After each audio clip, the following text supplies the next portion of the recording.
Ok.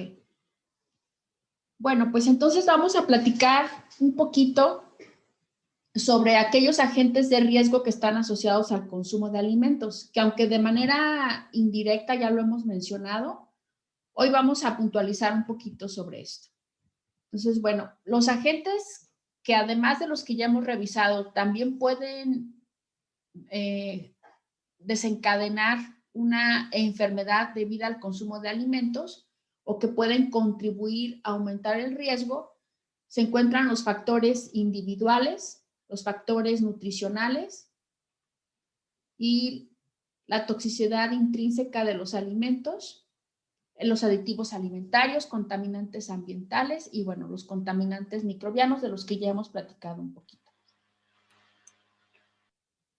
Okay, entonces, en relación a los agentes individuales, esto quiere decir o está asociado con las características de cada persona, ¿no? Que puede tener alguna intolerancia fisiológica, que puede tener alguna alergia a determinados alimentos, y eso pues puede ser un factor que haga que se agraven más las enfermedades transmitidas por alimentos, o inclusive que pueda predisponer a una persona a que adquiera una enfermedad transmitida por alimentos. ¿Alguien conoce alguna intolerancia fisiológica que pueda estar relacionada con esto de las enfermedades transmitidas por alimentos?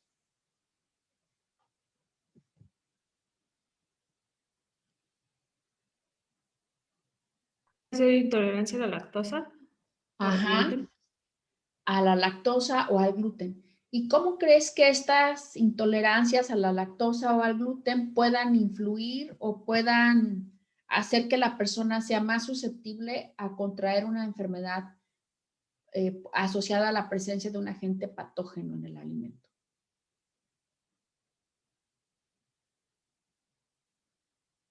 ¿Qué le puede pasar al individuo? ¿O qué sucede en una intolerancia como las que mencionas?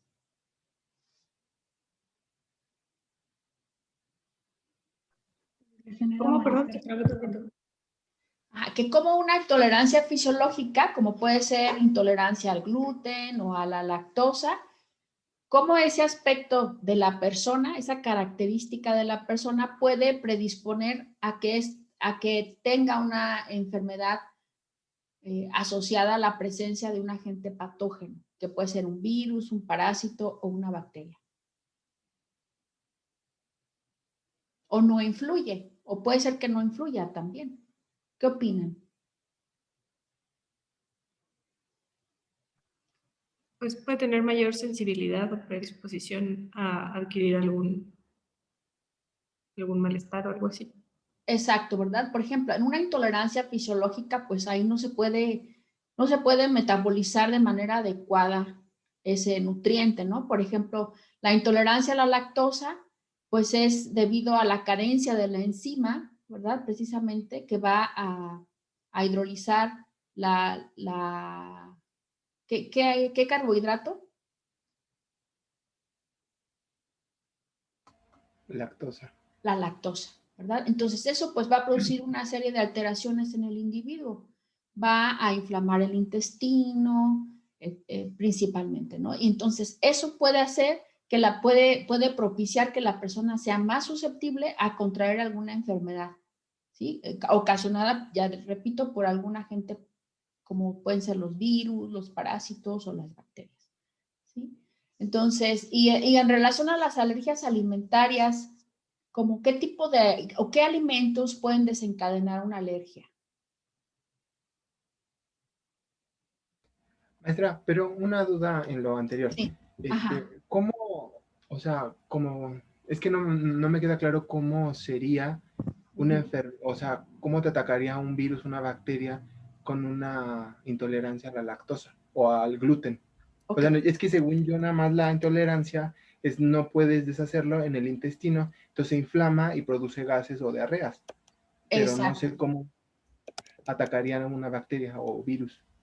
Bueno, Sí, adelante. Gracias. Sí, aunado a lo que comenta mi compañero Edgar, doctora, según yo también tenía entendido que una intolerancia no te hace más susceptible a tener alguna recaída o a que te contagies más fácil de un microorganismo, sino más bien la intolerancia es que no puedes digerir algún tipo de alimento o alguna componente del alimento, y eso hace que tú tengas un malestar, y eso hace que, como comenta Edgar, se inflame el intestino y no tengas una correcta absorción de los nutrientes. Es correcto. Lo que ustedes mencionan es correcto. Sin embargo, lo que estamos abordando acá no es que eso, o sea, el hecho de que tú tengas un intestino inflamado puede propiciar que seas más susceptible a la infección de algún agente.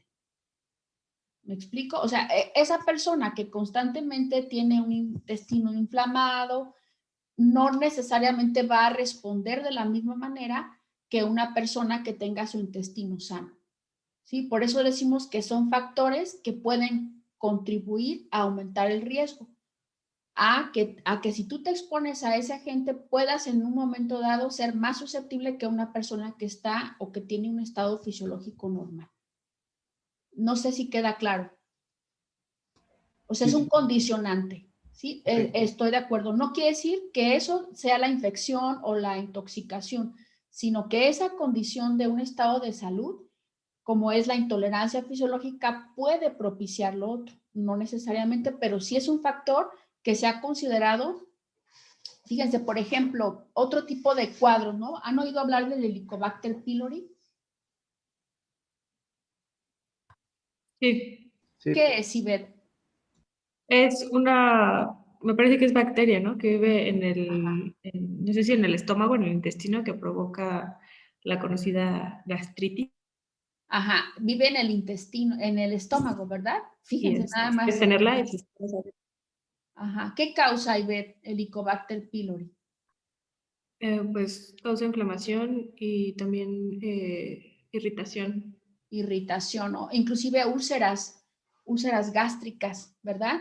Entonces, ahorita se ha empezado a especular también que el hecho de que las personas tengan ahí el Helicobacter pylori, pues va a hacer que constantemente ese tejido en el estómago pues no esté de una manera óptima, ¿no? Y eso podría ser un factor que también haga que las personas sean más susceptibles a una enfermedad transmitida por un agente patógeno a través de los alimentos. ¿Sí? O sea, esto es algo que se ha empezado a investigar.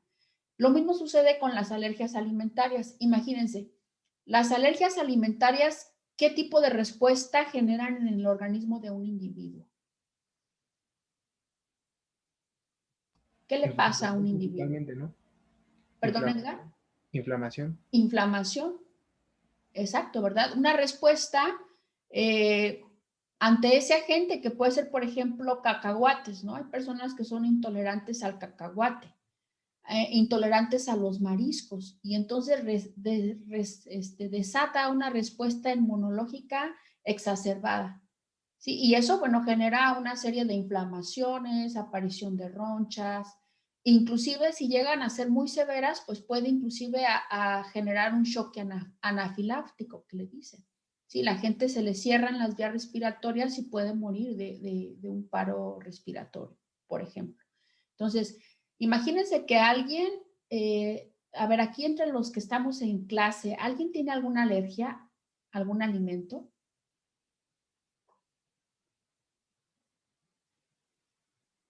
¿Nadie? Alergia en específico, no, al gluten. Alergia, no. Al gluten, ahí sí estaríamos hablando de una intolerancia fisiológica, ¿verdad? Pero, por ejemplo, si alguien tuviera alergia, no sé, a los cacahuates, hay quienes son alérgicos también a las... Yo soy al jitomate. Tú eres al jitomate, Edgar, Se me fíjate, inflaman los labios se te inflaman los labios, qué curioso, nunca había escuchado y que... las manos se me irritan. Me empiezan a Ajá, salir, ¿cómo se llaman? Como bolitas. En la mano ajá, cada vez que agarro jitomate. exacto. ¿Y qué haces cuando eso sucede? Pues nada, pues espero a que se me baje la inflamación. Ok, entonces no es tan severa, ¿verdad? Ajá. Pero hay personas en las que sí, ¿verdad? Se empiezan, como tú dices, en tu caso solo se limita a la inflamación de los labios, pero hay personas que se empiezan a inflamar los ojos y eso mismo sucede en el interior. Entonces, imagínense que esa persona que está constantemente sometida a una respuesta de tipo alérgico, puede entonces, y que ingiera, no sé, una salmonela o un virus de la hepatitis A, puede ser que este microorganismo entre y colonice de una manera más rápida al individuo, ¿sí? Por eso decimos que los factores individuales son importantes considerarlos. Ahora bien, no sé si esta parte quedó clara. ¿Sí?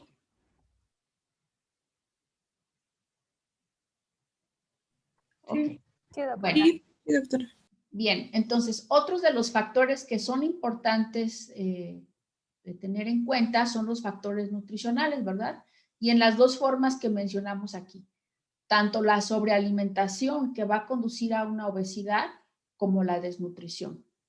La obesidad genera diversas alteraciones a nivel metabólico, ¿sí? Y bueno, los mexicanos que padecemos de este tipo de problema, de hecho es un problema de salud muy grave que tenemos, ¿no? Puede, por ejemplo, causar hipertensión o causar diabetes, ¿sí? O ambas. Y en este caso, eso también pudiera en un momento dado condicionar a que los individuos que presentan estas alteraciones metabólicas pues puedan ser más susceptibles a la presencia de un agente patógeno, ya que su organismo pues no va a responder de la misma manera.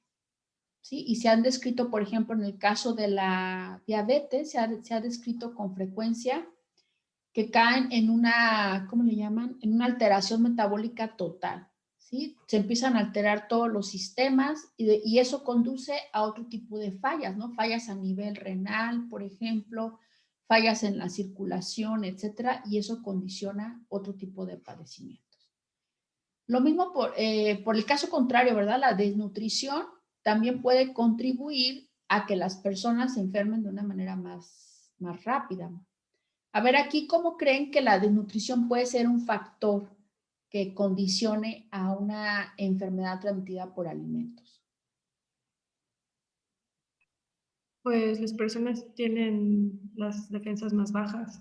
Ajá, exacto, ¿verdad? Y desafortunadamente, pues en nuestro país, acuérdense que más del 50% de la población, creo que es alrededor del 60%, viven en una condición de precariedad económica, ¿sí? O sea, en pobreza. Y eso quiere decir que la mayoría de las personas que están en esta condición económica, pues tienen altos grados de desnutrición. Y eso se ha observado, por ejemplo, en niños en nuestra sociedad. ¿Sí? Niños, un niño desnutrido, pues no crece bien, tiene una baja talla, se ha visto que también tiene efectos en el desarrollo del cerebro en los niños, ¿no? Imagínense a un niño que está en esta situación y que constantemente está siendo expuesto a patógenos que son transmitidos por alimentos. Ahí la respuesta de su sistema inmunológico pues no va a ser como la de un niño que está en buenas condiciones, ¿sí? Y bueno, menciono a los niños porque son las personas o son las personas de la población que son más susceptibles. Pero lo mismo puede suceder con un adulto o con un anciano, ¿no? Que también está en el otro extremo de la vida.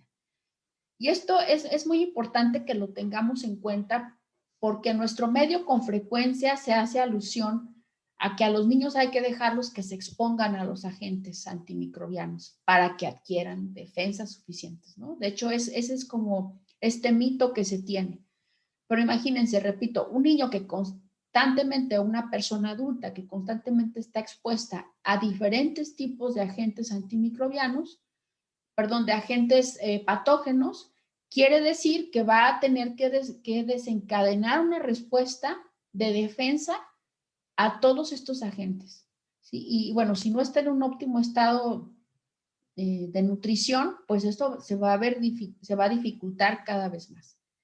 Imagínense, por ejemplo, un niño que trabaja y que eso es algo que vemos constantemente en un tiradero de basura.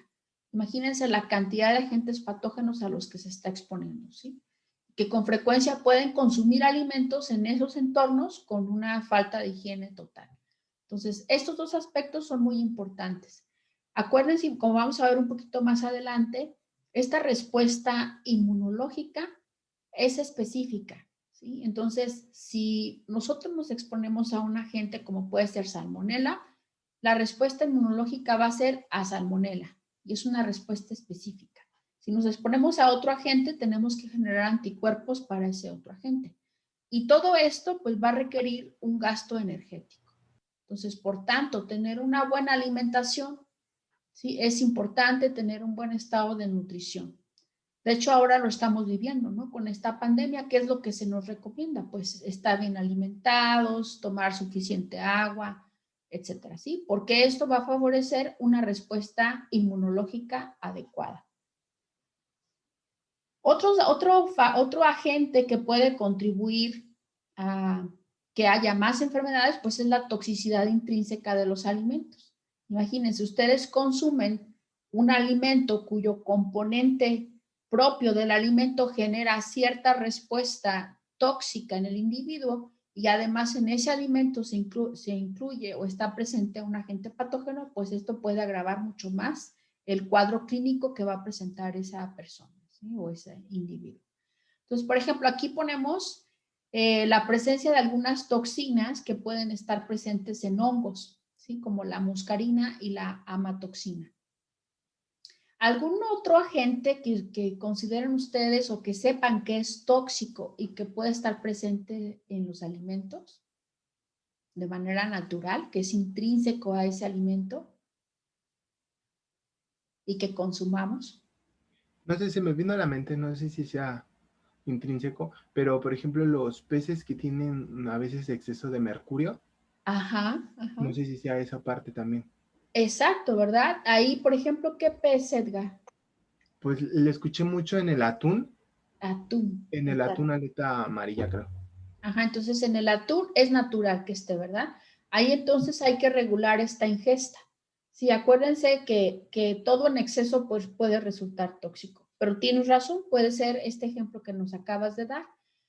A ver, algún otro componente. De hecho, me hiciste acordarme de un pez que se come y que es tóxico, o que una parte de él es tóxico. El pez globo. El pez globo. Ajá. ¿Qué sabes del pez globo, Ivette? No solo que es tóxico. Exacto, ¿verdad? De hecho, es un pez que se come en Japón, me parece, ¿verdad? Es un pez, bueno, ya en otras partes del mundo, pero en restaurantes así, delicatessen, ¿no? Y es un platillo muy, muy caro.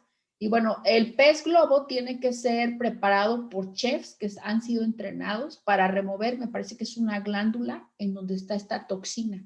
Entonces la tienen que remover muy cuidadosamente para evitar que el individuo pueda intoxicarse con esa glándula. Entonces, este es otro ejemplo de cómo algunos alimentos pueden tener esa toxicidad intrínseca, ¿sí? Que puede condicionar a una enfermedad transmitida por alimentos.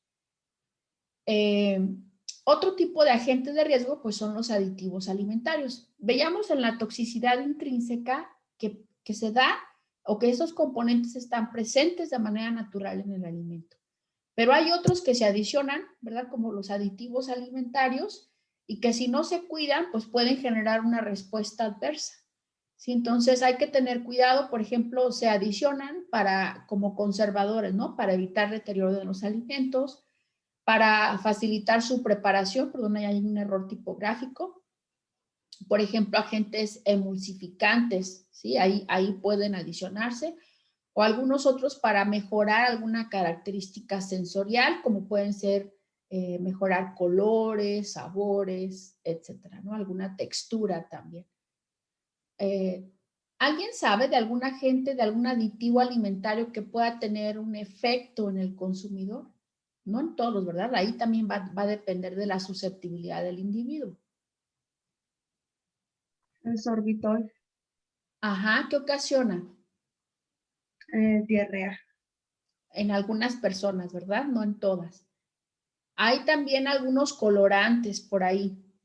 ¿Saben de alguno? Sí, la de las, ¿cómo se llama? Es las antroquinonas de la sábila, ve que luego se consumen. Es un pigmento y ese da diarreas también. Ah, mira, no sabía de esto de la sábila, ¿no? Sí sabía, por ejemplo, de algunos colorantes amarillos que pueden generar como ansiedad en los niños, ¿no? O hiperactividad, mejor dicho. O también algunos colorantes rojos que también pueden generar alteraciones a nivel nervioso en las personas que lo consumen. Entonces, bueno, aquí es importante tener en cuenta estos aditivos alimentarios. Para tratar de evitar este efecto, como mencioné hace rato, pues es muy importante la dosis que está permitida, ¿sí? Todo en exceso puede generar algún daño a la salud. Entonces, por ejemplo, estos nitritos que se adicionan a los embutidos también pueden generar respuestas adversas en el individuo. Entonces, ahí es importante seguir estas regulaciones, estos máximos permitidos que ya se han estudiado, que hasta cierto límite pueden no ser tóxicos al humano. Otros agentes, pues son los agentes contaminantes ambientales, ¿verdad? Que pueden estar ahí presentes, que aquí diríamos, estos pues ya es un riesgo por sí, ¿verdad? Ellos ya son un peligro que están al estar presentes en los alimentos.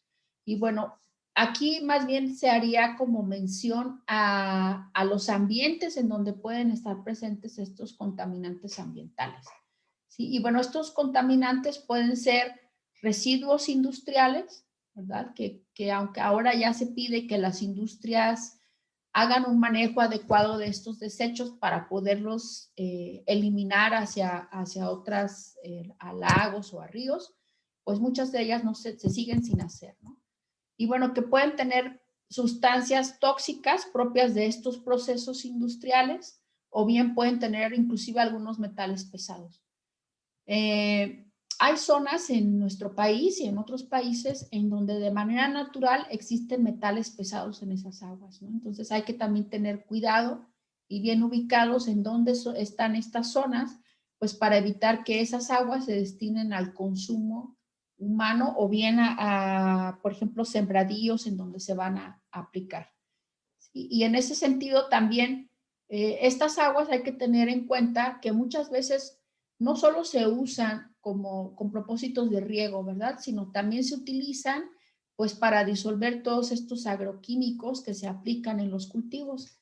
Entonces es importante considerar la calidad sanitaria de esas aguas, ¿sí? Que no tengan estos metales pesados para evitar riesgos al consumidor.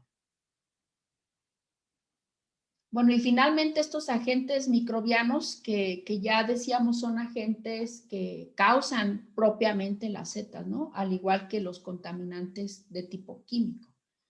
Y bueno, aquí hemos visto en las diferentes clases que hemos tenido, pues que pueden haber de diferentes tipos. ¿Sí? Estos agentes pueden causar intoxicaciones, pueden causar infecciones o pueden causar toxinfecciones. ¿Sí? Entonces, en ese sentido, las intoxicaciones pues pueden darse por agentes químicos como los que ya mencionábamos antes o por aquellos tejidos, ¿verdad? En el caso del pez globo, por ejemplo, que estén ahí o de algunos otros tejidos de plantas, por ejemplo, la ingesta de algunos hongos o tejidos de animales. Nosotros hemos hablado ampliamente de los agentes microbianos, ¿sí? Estos agentes microbianos que pueden producir toxinas. Estas toxinas pues pueden ser producidas por algunas bacterias, por algunas algas o por algunos hongos, ¿sí? Y van a tener diferentes efectos dependiendo de cuál sea el órgano blanco al cual van a afectar. En particular, las toxinas que son producidas por las bacterias pues pueden tener o pueden causar diarrea, de ahí que se les conozca como toxinas diarrogénicas. Pueden causar vómito y se les conoce como toxinas eméticas. Algunas enterotoxinas que dañen el tejido gastrointestinal del individuo o algunas neurotoxinas, ¿sí? Estas son las más conocidas que hay. Ahora bien, cuando hablamos de una infección, pues podemos hablar de una infección clara, ¿no? Que no es otra cosa más que una invasión del tejido, una colonización del tejido. Y esta infección pues puede darse en el caso de las enfermedades transmitidas por alimentos, pues se da a nivel de la mucosa del epitelio intestinal, ¿sí? O sea, en el intestino. Ahí es en donde ocurre la infección. Sin embargo, hay otros microorganismos que pueden causar enfermedades sistémicas, como vamos a ver, ¿verdad? Por ejemplo, en el caso de la fiebre tifoidea, es una enfermedad sistémica. Y bueno, también se ha visto que puede suceder que infecten algunos otros tejidos, es decir, una vez que están en el epitelio intestinal y que pueden o bien ser una enfermedad sistémica, pues pueden albergarse en algunos órganos ya muy particulares. Entonces, estos mecanismos, como me decía yo anteriormente, pues son infecciones, intoxicaciones y toxinfecciones. Y aquí vemos la definición de cada una de ellas. En el caso de la infección, como decía yo, es la multiplicación del agente patógeno en el tejido. Y ejemplos claros de una típica infección es una salmonelosis, ¿sí? O una infección causada por el virus de la hepatitis A, ¿sí? O hepatitis, ¿no? Que es comúnmente llamada esta enfermedad. Estos son infecciones típicas. También decíamos que puede haber una intoxicación, ¿sí? Es decir, el microorganismo como parte de su metabolismo secundario muchas veces puede producir toxinas que van a ser excretadas al medio. Por ejemplo, las que produce la bacteria Clostridium botulinum, que no es otra cosa más que la toxina botulínica y que ya hemos mencionado que es un veneno muy potente, ¿sí? También esta toxina botulínica pues se usa hoy en día con fines cosmetológicos, ¿verdad? Es el famoso Botox. Y otros, los hongos, por ejemplo, también producen micotoxinas y ya habíamos platicado un poquito de las aflatoxinas que son producidas por Aspergillus flavus. Entonces, esto es muy importante tenerlo presente porque los signos típicos de la intoxicación pueden ocurrir de manera muy rápida. ¿Sí? Uno ingiere el alimento y a partir de la media hora o hasta las 2 horas se empiezan a producir los síntomas de la intoxicación. Es muy parecido a esto que hablábamos anteriormente, ¿no? Cuando alguien tiene una alergia, Edgar, nos decías que tienes alergia a los jitomates, ¿verdad? Sí. ¿Cuánto tiempo transcurre para que tú empieces desde que ingieres el jitomate y empiezas a manifestar algún síntoma? Por ejemplo, cuando le empieza a picar, que no me lo como, como a veces como 10 minutos, o sea, tardo y se me empiezan a salir las ronchitas. Ajá. O sea, es una respuesta inmediata, Ajá. ¿verdad? Rápida, porque está el componente que te genera esa reacción inmediata.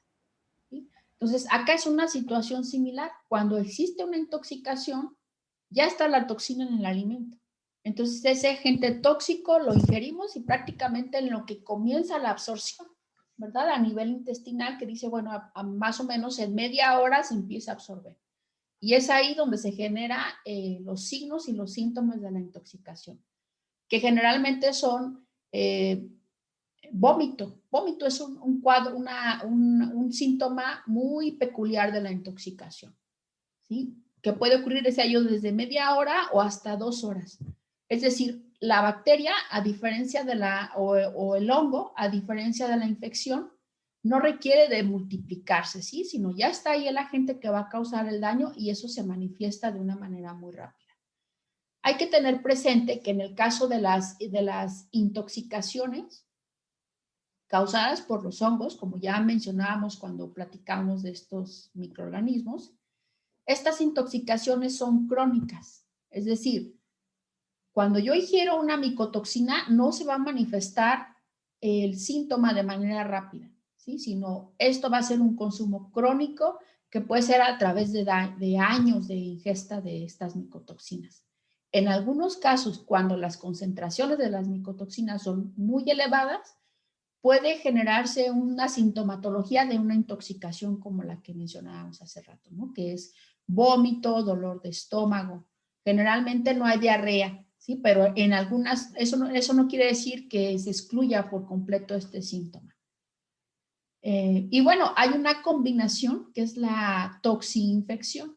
Y bueno, como su nombre lo indica, aquí se requiere que el microorganismo se multiplique y cuando se está multiplicando, entonces genera la toxina, pero las genera dentro del individuo, ¿sí? Dentro del huésped. A eso le vamos a llamar una toxinfección. Entonces, aquí ponemos el ejemplo típico que sería una toxinfección causada por Clostridium perfringens. Entonces, esto es importante, conocer cuál es el mecanismo de patogenicidad de cada uno de los agentes microbianos patógenos, porque esto nos va a permitir implementar medidas de control adecuadas, ¿no? Por ejemplo, en el caso de una intoxicación generada por una bacteria, ¿qué es lo que tendríamos que evitar que suceda en el alimento?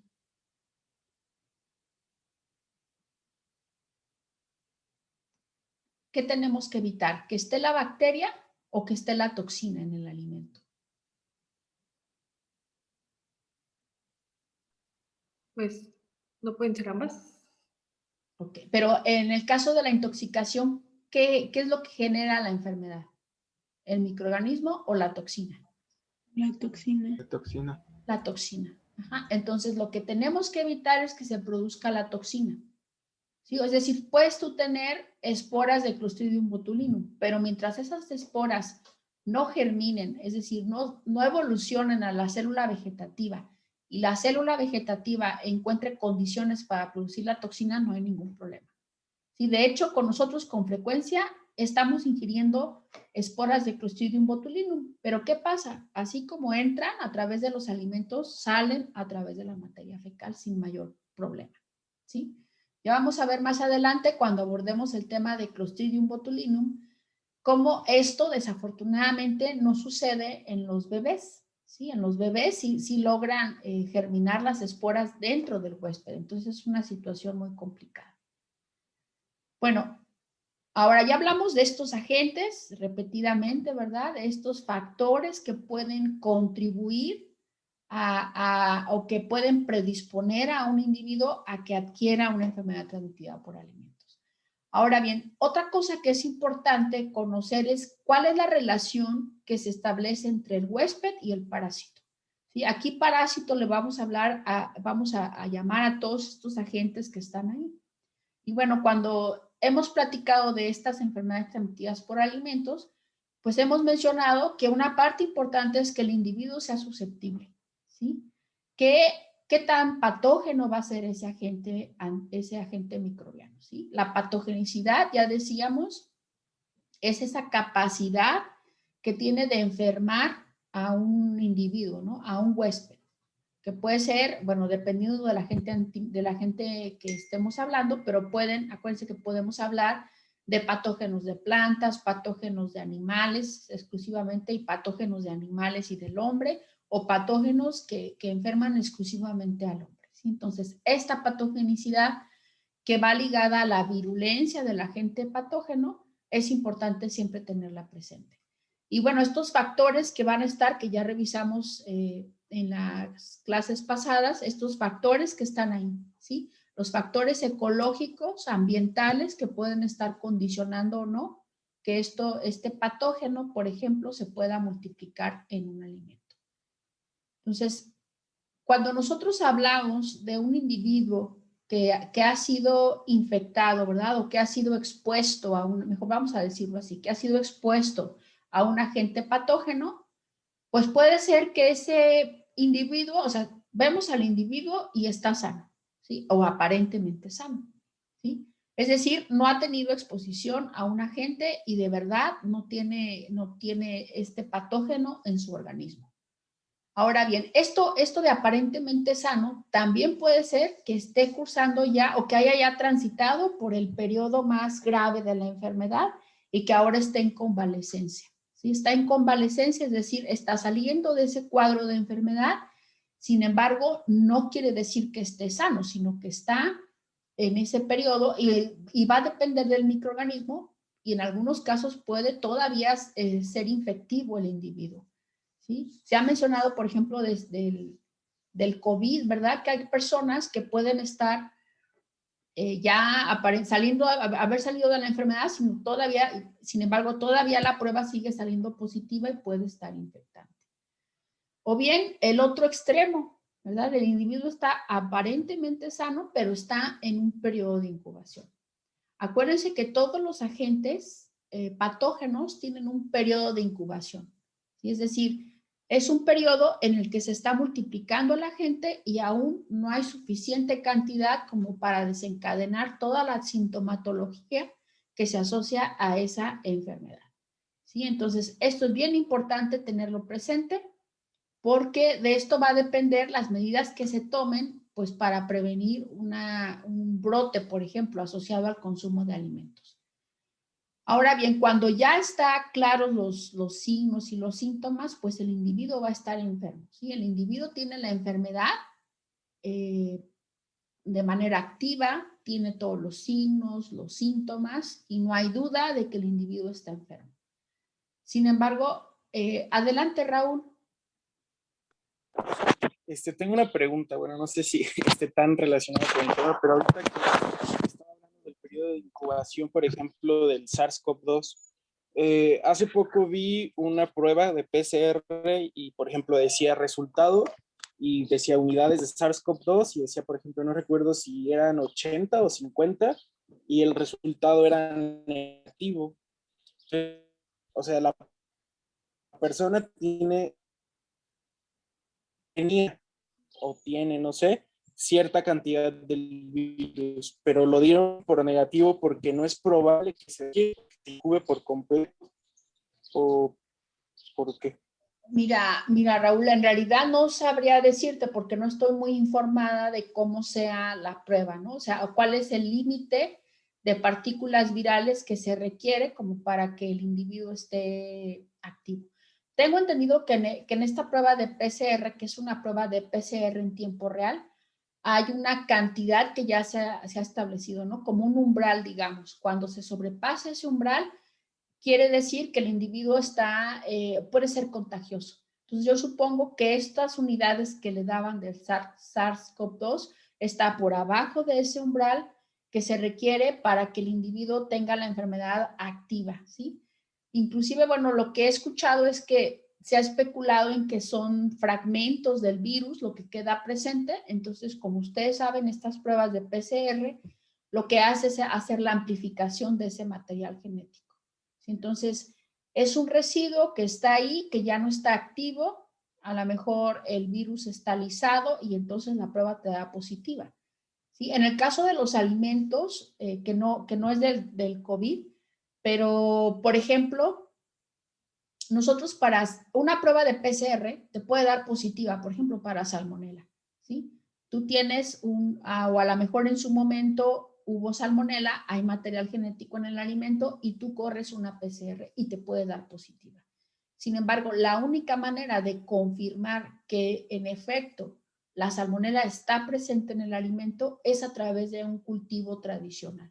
¿Sí? O sea, de que tú pongas a enriquecer la muestra y puedas ver las unidades formadoras de colonias en las placas.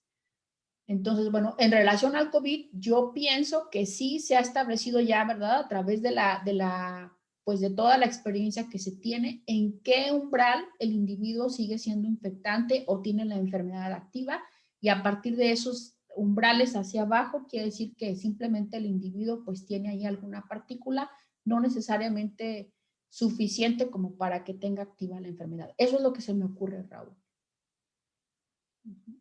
Ah, ok, gracias. Sí, y bueno, una más. Sí, O sea, adelante.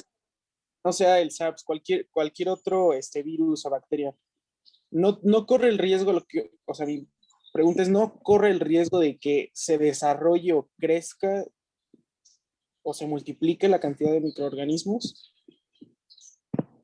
¿En dónde, Raúl? Por ejemplo, en un alimento, usted puede decir, ¿no?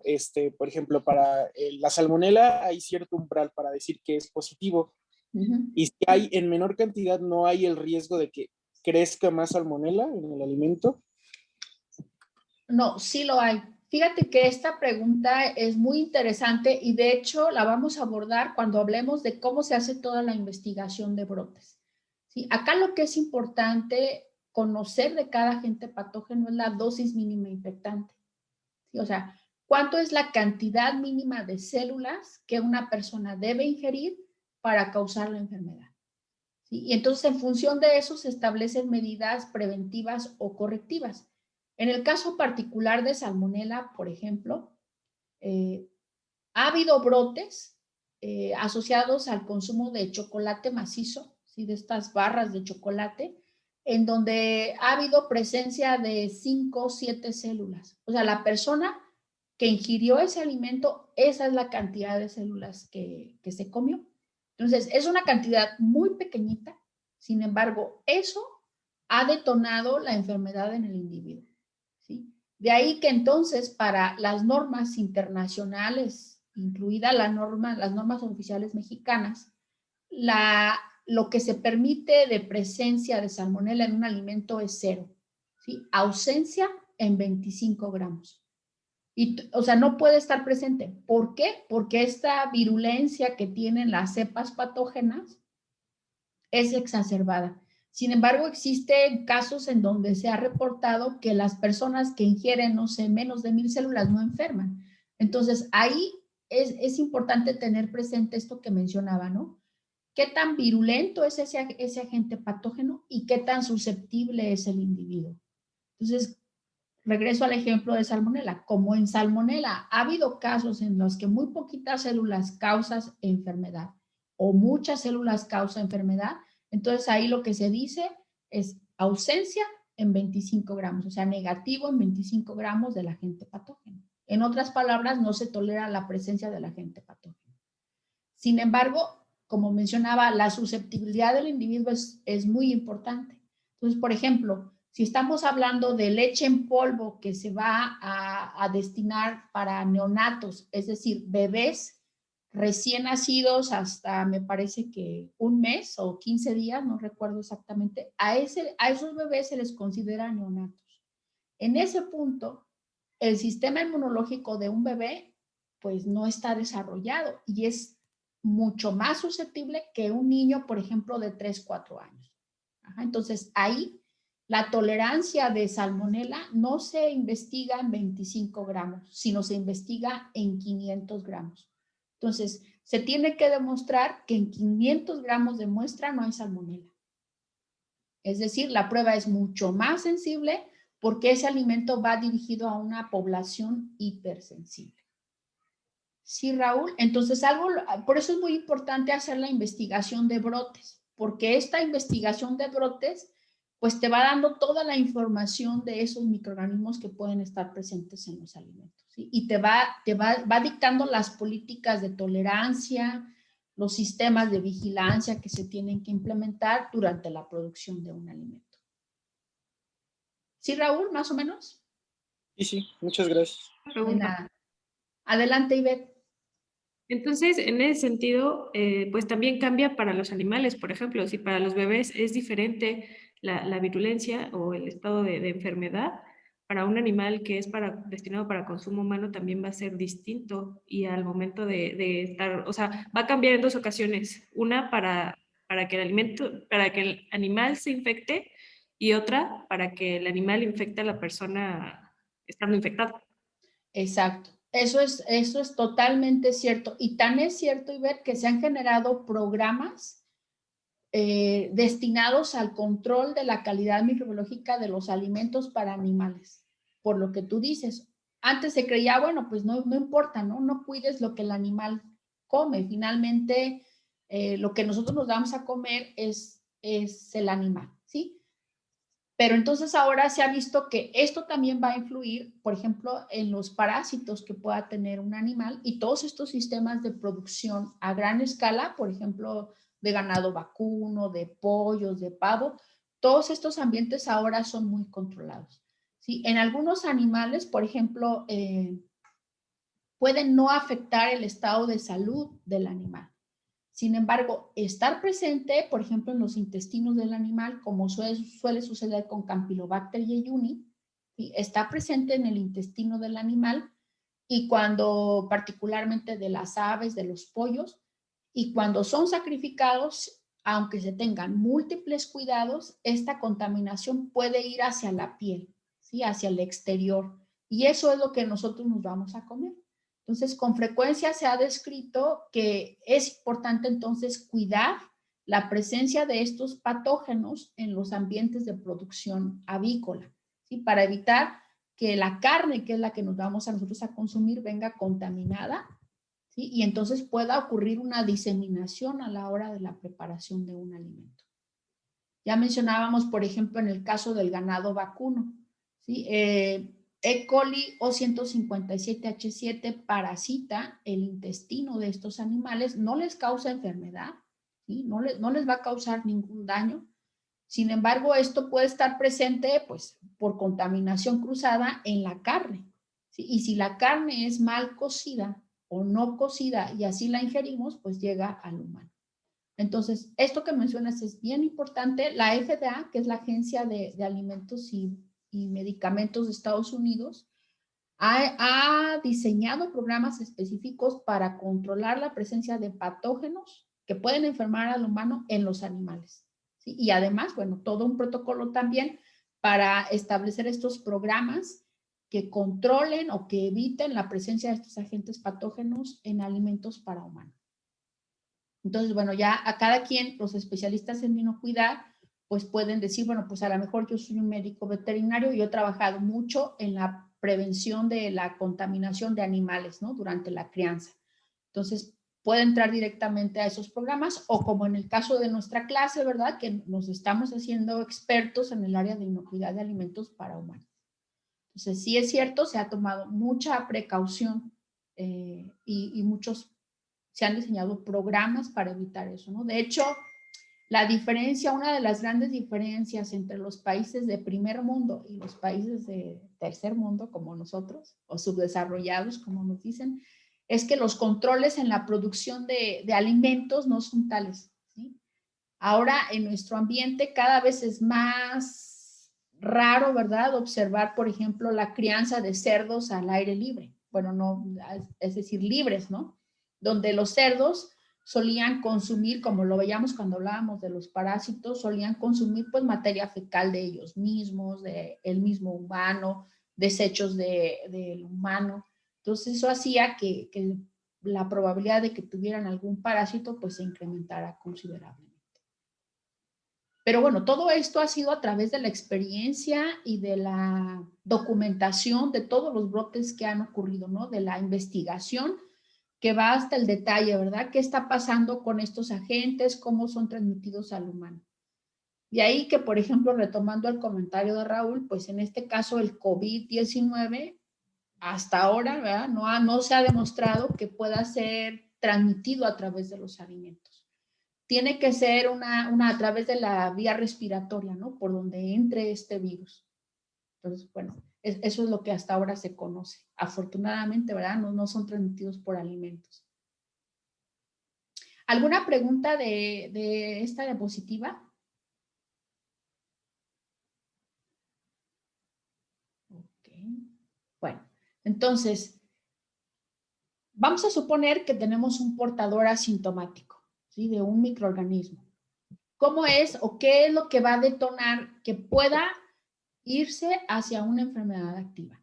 Por ejemplo, se ha documentado que aquellas personas que tienen enfermedades que afectan el sistema circulatorio, ¿verdad? Por ejemplo, la hipertensión puede desencadenar que vaya de un portador asintomático a una enfermedad activa. El estrés, definitivamente. Sí, así que no hay que estresarse porque eso nos va a condicionar más a que podamos desarrollar una enfermedad. ¿Sí? Un traumatismo, trastornos endocrinos, ¿verdad? O sea, alteraciones hormonales, daños por radiaciones, ¿sí? Una persona que ha sido expuesta constantemente, por ejemplo, por cuestiones médicas a radiaciones, también puede generar que salga de un estado de dormancia, ¿verdad? Que se transforme de un portador asintomático a una enfermedad activa.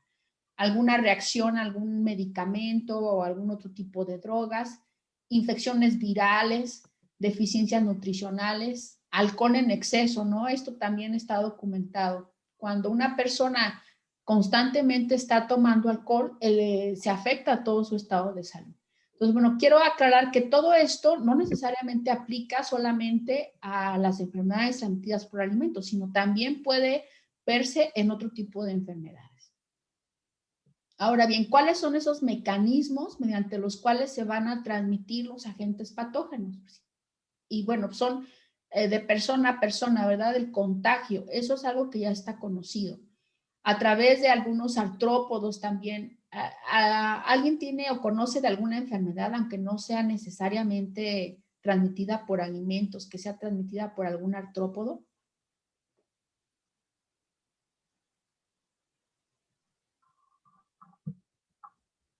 ¿O algún otro tipo de insecto?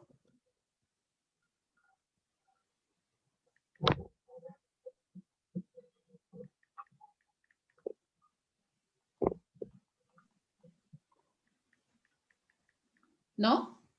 Hay una que es por las garrapatas. Exacto. Sí, ¿verdad? No recuerdo cuál es, pero sí. Esa enfermedad de Lyme, ¿no? Ajá, sí, sí. La enfermedad de Lyme es transmitida por eso, ¿no? Algunos otros agentes, pues, son transmitidos por vía oral, ¿verdad? Por ejemplo, los agentes patógenos asociados al consumo de alimentos, ¿sí? Lo tenemos que ingerir y así es como se va a generar la enfermedad.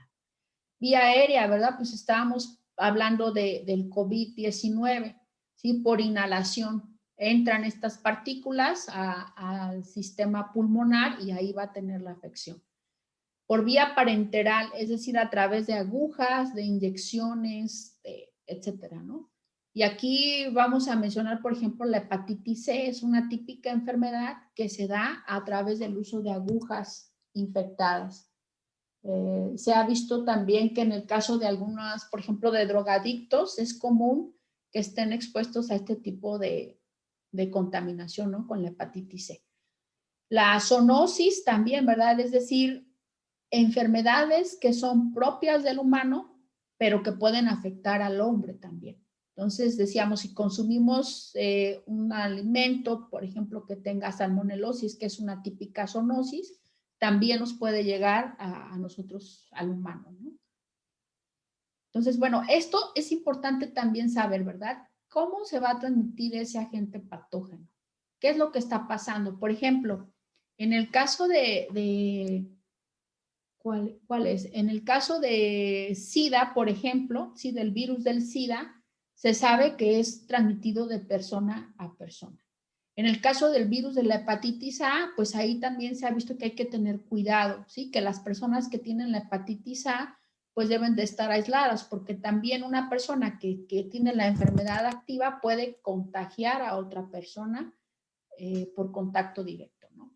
En el caso, por ejemplo, de algunas parasitosis, también pueden transmitirse, y aquí es bien raro, ¿no? Porque se han visto algunos casos, por ejemplo, en guarderías, en donde, vamos a suponer, un bebé tiene entamoeba histolítica, ¿sí? Y se ha visto que las personas, las cuidadoras, las enfermeras, recuerdo un caso, hace muchos años, ¿verdad? Que estaba yo trabajando en el hospital infantil en Morelia, yo vivía en Morelia, y bueno, ahí estaba el caso de un bebé que tenía entamoeba histolítica y entonces la enfermera le cambió el pañal, ¿sí? Le cambió el pañal al bebé, no se lava las manos después de que le cambia el pañal y le empieza a limpiar la cara.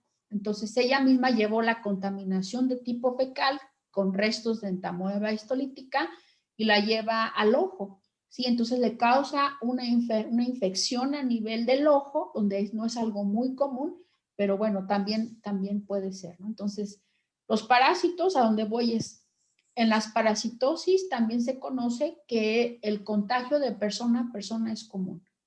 De tal forma que ustedes seguramente han escuchado en estas campañas de desparasitación, ¿no? O sea, se desparasita uno y es recomendable que todos los que habitan en esa casa se desparasiten al mismo tiempo, pues para lograr eliminar estos parásitos del ambiente de esa casa. Ahora bien, ¿qué otros factores tenemos que tener en cuenta, ¿no? Para que pueden desencadenar? Pues es el organotropismo. Seguramente han oído hablar ustedes de ese concepto. Quiere decir, hay patógenos que van a tener o que van a tener su efecto dañino en ciertos órganos. Por ejemplo, decíamos, la salmonela, pues va a colonizar el intestino, ¿sí? La toxina botulínica, pues va a tener su efecto en el sistema nervioso central. Otro tipo de agentes, por ejemplo, Vibrio cholera también tiene su efecto en el intestino, ¿sí? En el epitelio intestinal. Decíamos campylobacter, no es cierto. Ay, se me fue el nombre. De esta bacteria que causa úlceras, lo mencioné hace ratito. Se me fue el nombre. Bueno, de esta bacteria, ¿verdad? Que puede colonizar el estómago y ahí es en donde va a tener ese tropismo. Así como algunos patógenos, por ejemplo, que van a causar enfermedades como neumonía, ¿sí? Van a tener su efecto en los pulmones. Y bueno, que sean móviles. También se ha reconocido que la capacidad de moverse de los microorganismos puede facilitar la diseminación hacia otras células que estén vecinas. Ajá. Entonces, esa movilidad que ya veíamos en su momento está asociada a la presencia de flagelos, ¿sí? En diferentes formas, es importante. Los factores de colonización, es decir, esto que va a permitirle al microorganismo que se adhiera a la célula y que empiece a multiplicarse en esa célula. Factores antifagocíticos. Decíamos, la primera línea de defensa a nivel celular, pues son estos macrófagos que tenemos en la sangre, ¿no? Que son glóbulos blancos. Entonces, esto lo que va a hacer es que van a fagocitar al agente patógeno. Se lo van a comer y lo van a destruir. Entonces, hay microorganismos que evitan ser fagocitados. Y ya mencionábamos que en algunos casos, uno muy general, por ejemplo, es la producción de cápsula. ¿Sí? Esta cubierta que está fuera del cuerpo de la célula y que evita ser fagocitado. Eso lo va a hacer que fácilmente llegue a la célula en donde va a adherirse y va a multiplicarse. Algunas enzimas extracelulares, por ejemplo, que pueden causar lisis de las células, ¿sí? O pueden causar disgregación de estos tejidos que están del epitelio intestinal, ¿sí? Y eso va a facilitar la adhesión y la parasitación de las células. Algunos factores de invasividad, ¿verdad? Detonan respuestas en donde van a facilitar la adhesión y la invasión, ¿sí? En general pueden ser algunas toxinas también que pueden inyectar dentro del tejido una vez que ya están adheridos. Y bueno, estos factores decíamos que pueden ir ligados a esto de invasividad, como las hemolicinas, por ejemplo, que son que en la práctica estas enzimas las vemos como capaces de lisar eritrocitos. De hecho, se hacen pruebas en placa en donde se le pone al agar sangre que puede ser sangre de humano o sangre de cordero. Y si estos microorganismos tienen estas hemolicinas, que son factores de invasividad, pues lo que va a pasar es que el agar se ve rojo, ¿sí? Por la presencia de la sangre, y cuando hay la presencia de hemolicinas, pues van a lisar esos eritrocitos y van a generar halos que pueden ir desde halos transparentes, ¿verdad? Porque lisan los eritrocitos, o bien pueden generar halos verdosos. Dependiendo de esto, pues es una clasificación que también se da, o una prueba para ayudar a clasificar a los microorganismos. Entonces, bueno, aquí vemos, por ejemplo, decíamos en esta figura, está el agente patógeno. El primer paso para generar una infección, pues es que se adhiera, ¿verdad? A la piel, en algunos casos, o a la mucosa intestinal, que es en la mayoría de los patógenos transmitidos por alimentos. Y bueno, van a invadir el tejido y empieza todo este fenómeno de colonización y de producción de estos factores de virulencia que veíamos acá, ¿no? Que van a facilitar la infección. Ahora bien, puede ser que se generen simplemente toxinas, ¿verdad? Y estén ahí produciéndose. En este caso, sería una toxinfección, es decir, el microorganismo llega al tejido, se adhiere, coloniza y produce estas toxinas. Esto también es típico, por ejemplo, de Vibrio cholera. Si Vibrio cholera llega, coloniza, se multiplica en el intestino, pero produce toxinas. Y estas toxinas lo que van a causar es una diarrea tan profusa en el individuo que en ocasiones llega a tener de 20 a 30 evacuaciones en un solo día por efecto de esta toxina, ¿no? Entonces, imagínense lo que eso significa. Ahora bien, puede ser, por ejemplo, que cuando se está multiplicando ya en el tejido, como esto que les mencionaba yo de la enfermera que le cambió el pañal al bebé, pues puede causar una nueva exposición, ¿no? En otro órgano que no necesariamente sea el órgano blanco. Pues aquí vemos los que les mencionaba, ¿no? La célula microbiana llega al tejido. Acuérdense, está las células del epitelio intestinal. O sea, llegan, se adhieren. Hay que tener presente que aquí está el haz de la luz intestinal, ¿sí? Entonces, ingerimos un alimento, entra al intestino, la célula se va a adherir, tiene que encontrar los receptores membranales, o sea, los receptores que le permitan fijarse a estas células, que va muy de la mano con el tropismo celular que mencionábamos, ¿sí? Van a fijarse solamente en las células en donde encuentren esos receptores membranales. Entonces se adhieren, empiezan a colonizar ahí. En algunos casos tienen que disgregar este moco que está aquí en el epitelio intestinal para poder penetrar a la célula, multiplicarse. En algunos casos lisan la célula o se van saliendo de poco a poco y van invadiendo otras células. Esto es lo que normalmente sucede, por ejemplo, con una bacteria, ¿sí? Este es un típico mecanismo de infección en una bacteria. Sin embargo, en el caso de los virus, pues pueden tener diferentes tipos de respuesta. Aquí vemos, por ejemplo, la célula huésped. Tenemos el virus que se absorbe en primera instancia y que también tiene que hacerlo, o lo va a hacer, mejor dicho, solamente cuando tengan los receptores membranales, ¿sí? Si no está ese receptor, entonces el virus no se va a fijar. Pues una vez que ingresa el virus, que penetra la célula, pues puede ser en algunos casos que van a generar tales alteraciones que pueden hacer que las células muten y pueden generar tumores cancerosos en el individuo. Obviamente esto no ha sido reportado, por ejemplo, para enfermedades transmitidas por alimentos, pero sí ha sido reportado para otro tipo de infecciones virales. Por ejemplo, algunas enfermedades virales de transmisión sexual, ¿verdad? Llegan y mutan las células y pueden causar cáncer. En otro caso, bueno, en otros casos se empieza a multiplicar la partícula viral dentro de la célula huésped y causa la lisis de las células, la liberación de partículas virales que puede ir a infectar a otras células. O hay algunos casos en donde se invade la célula aquí y poco a poco va liberando el microorganismo, ¿no? Va liberando el virus poco a poco. Entonces va a tener una infección persistente. Es decir, no va a destruir la célula, como en este caso que veíamos acá, sino la mantiene viva y poco a poco va liberando partículas virales que a su vez van colonizando a otras células. O bien podemos tener otros casos como este, ¿verdad? En donde está el virus dentro de la célula y puede permanecer de manera latente por mucho tiempo. Ahí está el presente. Esto es muy típico, por ejemplo, de la tuberculosis. En nuestro medio, la tuberculosis es común también, ¿sí? Y de hecho hay una prueba que se llama tuberculina, que no es otra cosa más que inyectar a nivel de la piel, ¿verdad? Por abajo de la piel se inyectan para ver cadáveres de bacilo de la tuberculosis para ver si nosotros tenemos anticuerpos contra la tuberculosis.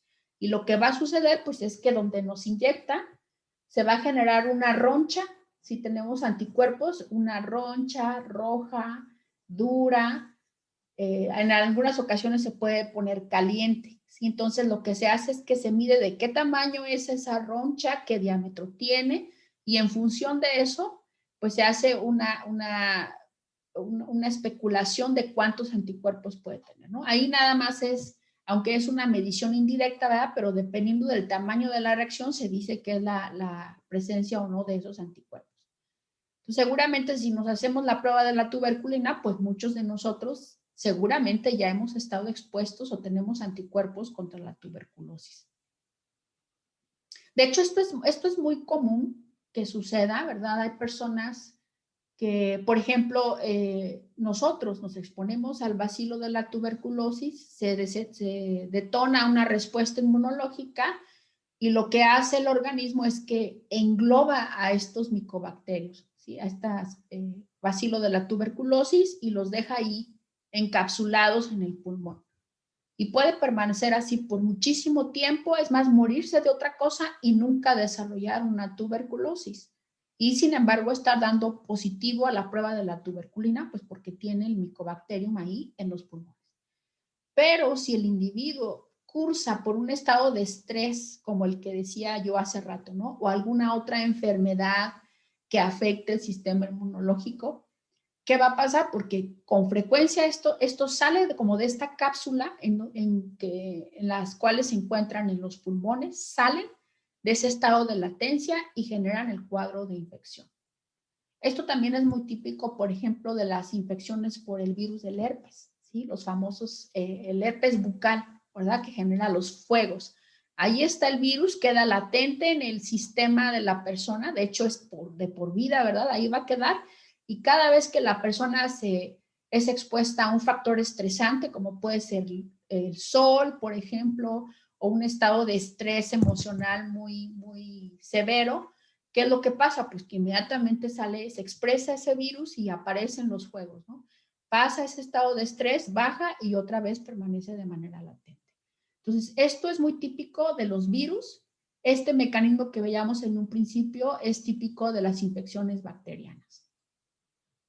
Ahora, ¿qué es lo que hace el huésped en defensa a la presencia de ese agente patógeno, ¿no? ¿Cómo se va a defender?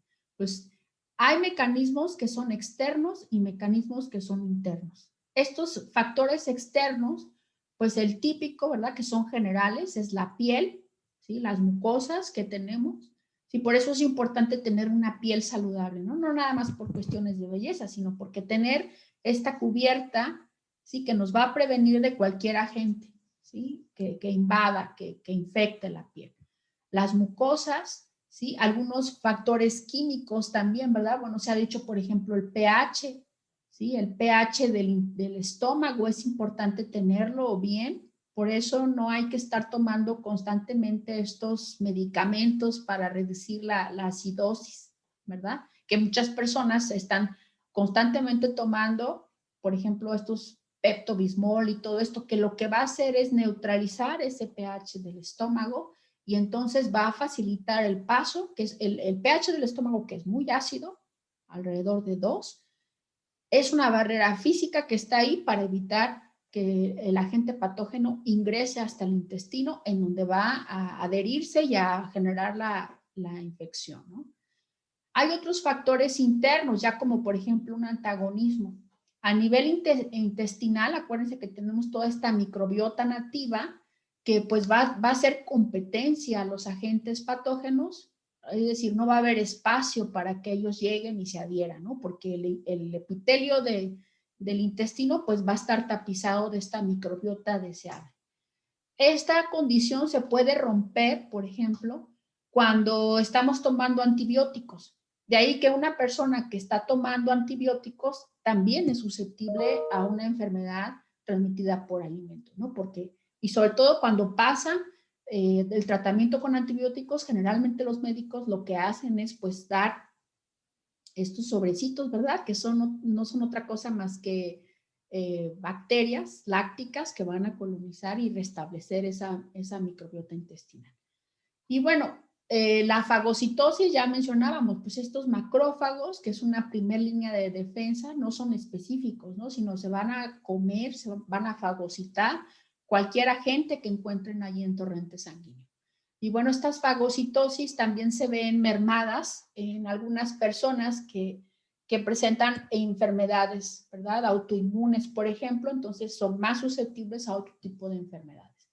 Y bueno, ya la respuesta inmunológica en sí, que como sabemos, esta respuesta inmunológica, ¿sí? Que está dada por estas respuestas humorales y estas respuestas celulares en donde se van a producir anticuerpos que ya son específicos para esos agentes antimicrobianos.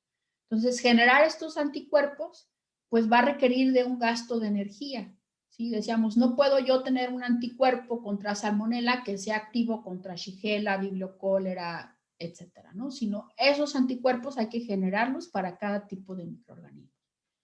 Ahora bien, esa respuesta inmunológica, que seguramente ustedes ya han revisado en otras materias, pues puede ser una respuesta inmune innata, o sea, desde que nacemos tenemos esa respuesta inmunológica, o bien vamos a ir adquiriendo esa respuesta inmunológica durante nuestra vida. Y en ambos casos pueden ser natural o artificial. De hecho, la respuesta inmune innata le llaman pasiva, ¿sí? Y la respuesta inmune adquirida es una respuesta activa. A ver, ¿alguien conoce alguna respuesta inmune innata que sea de manera natural o artificial? O en su caso, una adquirida también.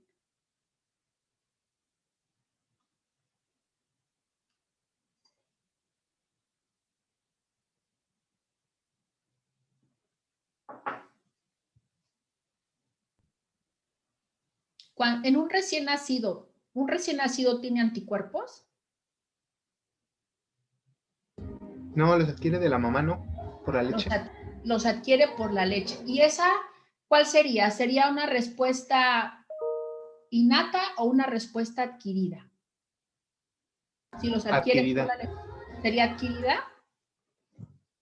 ¿Él los produce? ¿El bebé los produce? No, los consume. Los consume, ¿verdad? Entonces estaríamos en una respuesta inmune innata, pasiva, o sea, los ingiere pasivamente. Eso sería una respuesta pasiva natural o artificial.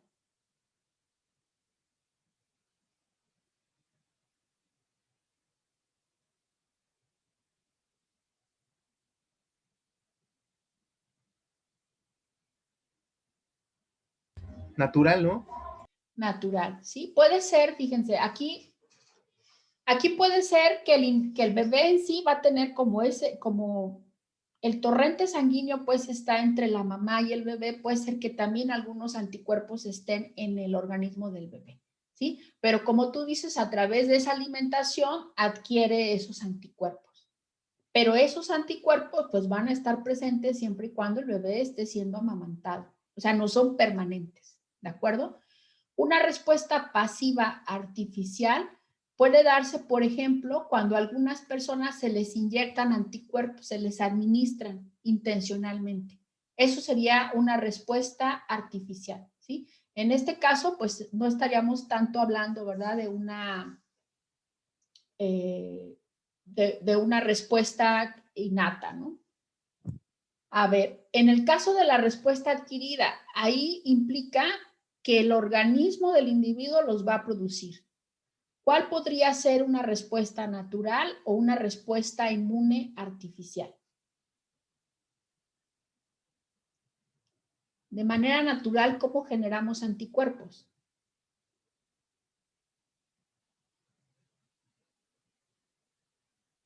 Pues cuando yo tengo una infección, ¿no?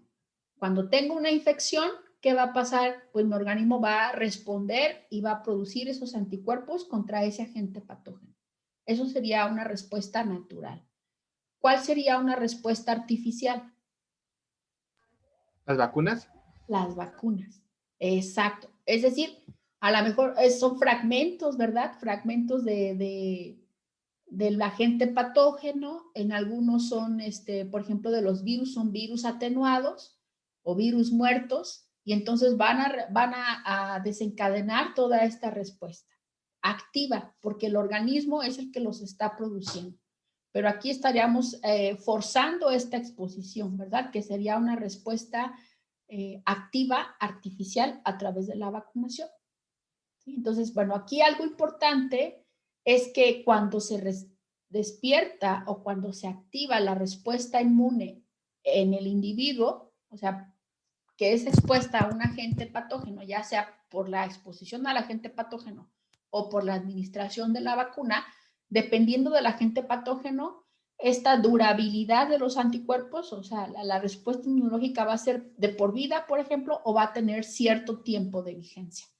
Mientras que en el caso de la respuesta pasiva, pues repito, solamente va a tener efecto mientras esté administrando esta respuesta, ¿no? Porque el organismo no los está produciendo.